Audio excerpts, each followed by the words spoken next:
Hi guys, today we're going to unbox or disassemble Dell laptop here at ASUS. Now we're now selling a Dell laptop here at ASUS. This model is Inspiron 15. Yes, Dell laptop. This one is powered by Intel Core i3 10th generation. And this one, Intel Core i3 10th generation, and also it has 4 GB RAM and 1 TB hard drive. Let's see if this laptop there's an upgrade for SSD. Okay, I'm going to open up right now. First, you must remove the screw on the back. This screw is not removable, but you can lose it. And then here is the vapor. What I call this CD-ROM. This laptop comes with CD-ROM. You must also remove the screw, and we're going to open this one. Okay, actually I already make an opening here. That already remove the screw.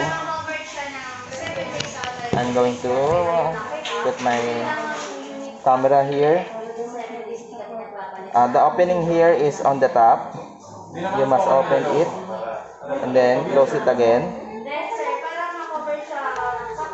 Flip the laptop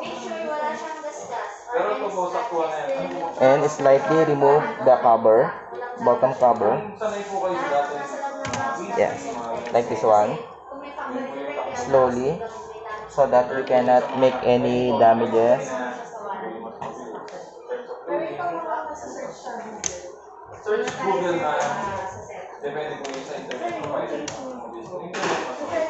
Okay, now it's open. Here's the cover of the laptop. And okay, let's see for the upgrade.